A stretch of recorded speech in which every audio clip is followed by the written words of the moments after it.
Hi, these are the Style Pile notes. These notes help writers add sentence variety and style to their writing. Go beyond "My dog ran" to "My dog, the beautiful, courageous pug, ran hideously slow." Okay, here's how it works. Open up the notes. If you are in my class, you should have a digital copy in Google Classroom. If not, go to the URL and make a copy for yourself. Watch the lesson while filling in your notes. Only copy the parts in red font. Okay, today's Style Pile notes are going to focus on using analogies. In your first box, the what is it box, I want you to put using analogies. Okay, now to the second box, the rules and examples box. We've got a few rules and examples here. Rule number 1. You must compare two things that seem unrelated but have an interesting similarity. That's what makes an analogy good. You're comparing things that don't seem like they're related, but you kind of make a clever comparison. That's what a good analogy does. All right, rule number 2. Usually uses a simile. That's where you compare things with like, as, than. Or a metaphor. That's where you just directly compare something.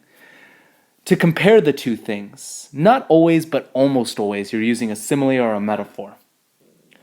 Rule number 3.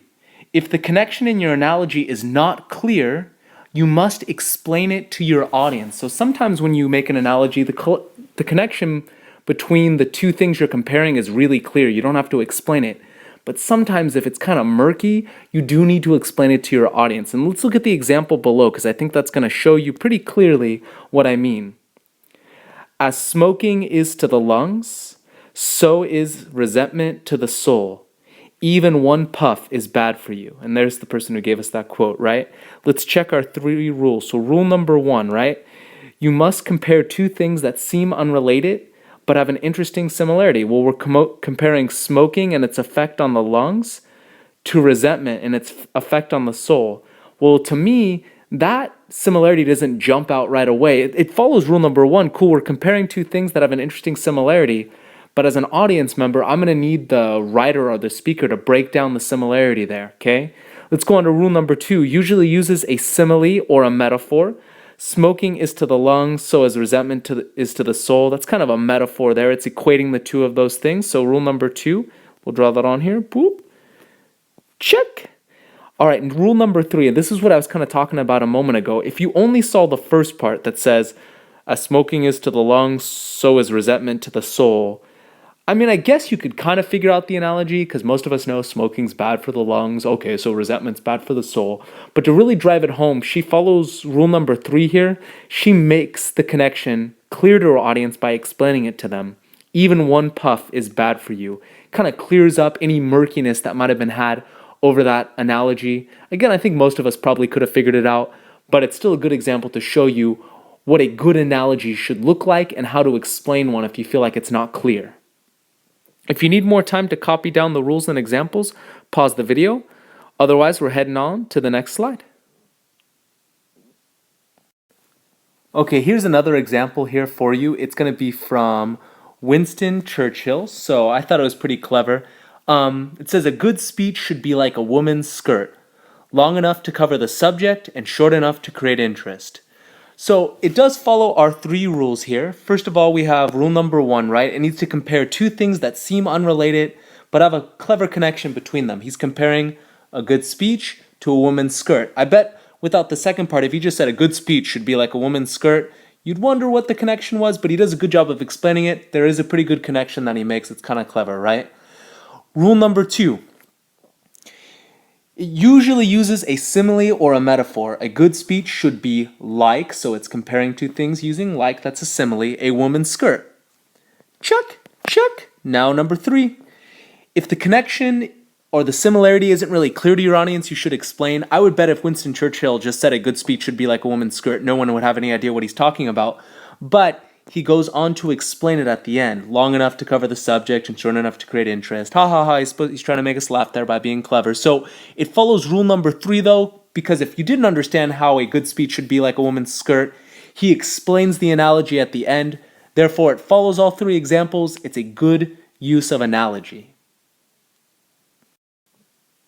All right, I want you to pause the video for a moment, and I want you to think to yourself, based on our three rules, what is wrong with this example? Okay, hopefully you took a moment to pause the video and try to figure out what is wrong with this example. Let's just kind of read it and go through our three rules. Starting college is like getting a bad haircut. So rule number one, you have to compare two things that seem unrelated but have an interesting similarity between them. Well, starting college and getting a bad haircut, they seem unrelated. As far as the similarity, that's not 100% clear right now. So it kind of follows rule number one, we'll give it, but really the similarity isn't clear. Let's go on to rule number two though. Rule number two, you use a simile or a metaphor. We're comparing college to getting a bad haircut, or starting college to getting a bad haircut. We're using like to compare those two things. So rule number two, we're using a simile. Rule number three, if the connection isn't clear, you have to explain it to the audience.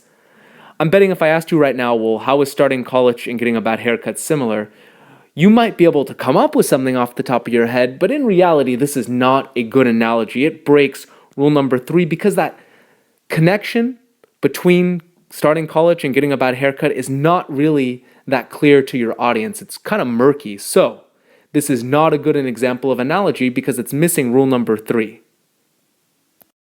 All right, I want you to pause the video for a moment. I'm taking that same example, but I want you to think, did I fix the problem here? Based on our three rules, did I fix the problem? All right, let's take a look. Starting college is like getting a bad haircut. We know based on our previous slide, that follows rule number one and rule number two. We're comparing starting college to getting a bad haircut. That's two unrelated things, it seems like. We're using like, so it's a simile. Now let's check rule number three. Since the connection wasn't clear, does it explain it to the audience?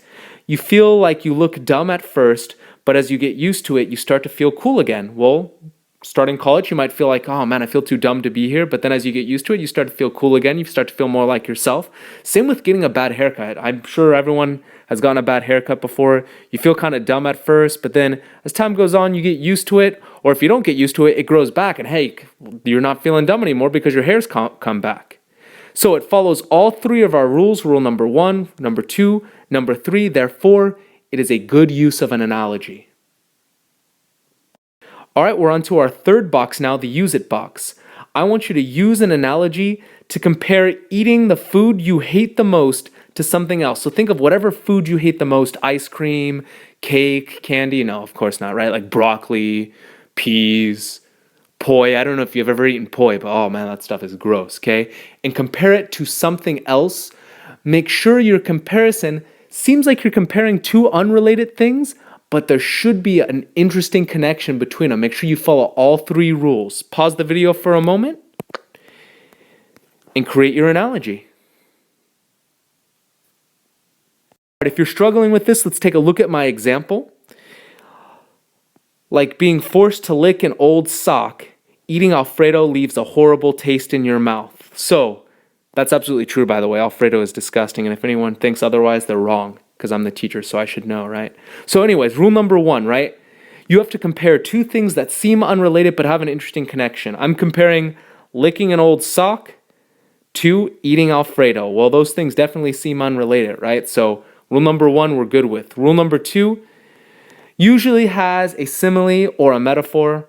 I have like at the start. It's kind of an interesting way to use simile because I'm using it at the start. So I'm using like, therefore I'm following rule number two because I'm comparing licking a sock is like eating Alfredo. Bam. Rule number two. Rule number three. If the audience is not clear to your if the audience isn't clear to your audience, if the analogy is not clear to your audience, if the similarity is not, you have to explain it. I think with rule number three, though, mine's pretty clear, okay?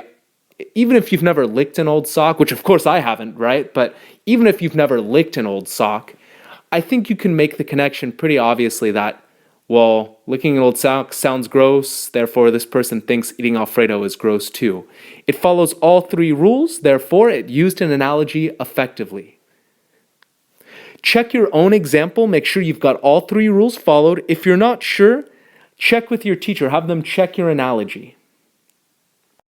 Here are some more examples. I've taken them from various sources. First one is from J.K. Rowling, the author of Harry Potter. It's a pretty funny example if you like Harry Potter especially. Second one is from a famous philosopher, Leo Tolstoy. Again, pretty clever there. Okay, your job now. Add analogies to your writing to add style and flair to your writing. However, using too many analogies in your writing is like putting too much frosting on a cake, which if we look up here, let's take a look at this guy right here, right? Way too much frosting on this cake, man. Look at this. I mean, I like frosting, but geez, right? So using too many analogies is like putting too much frosting on a cake. Too much of a good thing spoils the end product. I don't know about you. I mean, I'd still probably eat this cake because I really like cake and frosting, but I'm betting the majority of us, if we had a choice, would probably choose a cake that didn't have so much frosting piled on top. Same thing for overusing analogies. Thank you for using these style pile notes. If you have any questions about using analogies, don't hesitate to ask your teacher.